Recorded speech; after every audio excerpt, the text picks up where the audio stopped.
మొన్న collectorate opening కి ముఖ్యమంత్రి గారు వచ్చి 100 కోట్లు అనౌన్స్ చేసిన సంగతి మనందరికీ తెలుసు.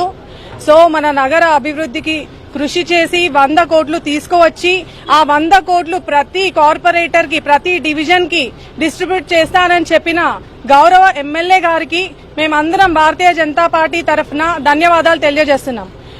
చాలా సార్లు రిక్వెస్ట్ చేసిన తర్వాత ఇవాళ 9 నెలలకి కౌన్సిల్ సమావేశం నిర్వహించడం జరిగింది.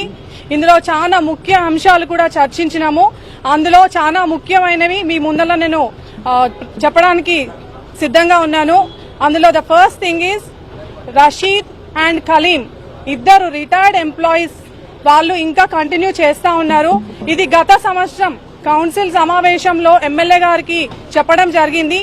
కానీ ఎమ్మెల్యే గారు వారి సర్వీస్ ఇంపార్టెంట్, నగరంలో ఉన్న ఇన్ అండ్ అవుట్ సమస్యల గురించి వారికి అవగాహన బాగా ఉంది, వాళ్ళని నేను ఖచ్చితంగా కంటిన్యూ చేస్తానని చెప్పడం జరిగింది. సో ఇప్పుడు కూడా మేము అడిగేది ఒకటే, మున్సిపల్ కార్పొరేషన్ల వాళ్ళకంటే ఇప్పుడు 20 సంవత్సరాల నుంచి ఎక్స్పీరియన్స్ ఉన్న ఎంప్లాయీస్ లేరా, అధికారులు లేరా? ఒక కొత్త పర్సన్ కి, యంగ్స్టర్ కి, ఎలిజిబుల్ ఉన్న క్యాండిడేట్ కి వాళ్ళ ప్లేస్ లో ఉద్యోగం ఇస్తే ఏమవుతుంది? సో ఎమ్మెల్యే గారు ఖచ్చితంగా వాళ్ళని కంటిన్యూ చేస్తా అని చెప్పడం జరిగింది.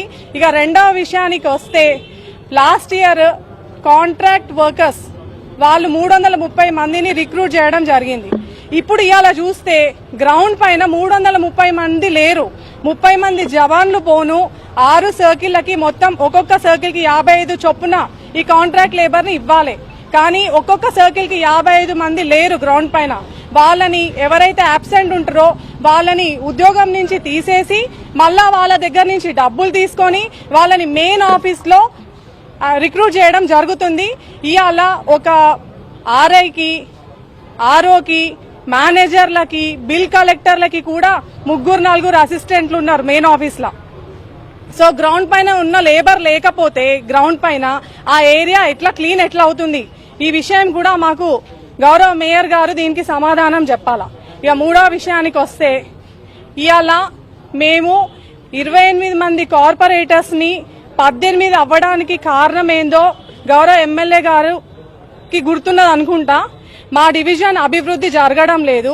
మేము అర్బన్ నుండి ఇవాళ 28 సీట్లు నైతికంగా కైవసం చేసుకుందంటే మేము భారతీయ జనతా పార్టీ కార్పొరేటర్స్. మా డివిజన్లలో డెవలప్మెంట్ అవ్వక, ప్రజలని ఫేస్ చేయలేక, మాకు ఫండ్ రాక, ఇవాళ పైసలు అవసరం ఉండి మా కార్పొరేటర్స్ టీఆర్ఎస్ పార్టీ జాయిన్ అవ్వడం జరిగింది. ఇప్పుడు కూడా మాకు మా డివిజన్ లో అభివృద్ధి కావాలంటే పార్టీ మారమని చెప్తున్నారు ఎమ్మెల్యే గారు. సో దయచేసి ఎమ్మెల్యే గారు మీరు మాతో కోఆపరేట్ చేసి మా డివిజన్ డెవలప్మెంట్ కి ఖచ్చితంగా సహకరించి మాకు ఫండ్ అలొకేట్ చేయాల్సిందిగా మేము భారతీయ జనతా పార్టీ తరఫున డిమాండ్ చేస్తున్నాం. మరొక విషయం, రఘునాథ్ చెరువు ప్రతి కౌన్సిల్ లో దానికి ఫండ్ పెడతారు. ఈ విషయం అడిగితే ఎమ్మెల్యే గారు వాకౌట్ చేసిండ్రు.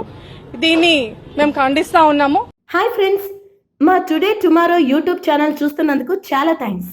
మరిన్ని లేటెస్ట్ వీడియోస్ కోసం వెంటనే సబ్స్క్రైబ్ చేయండి.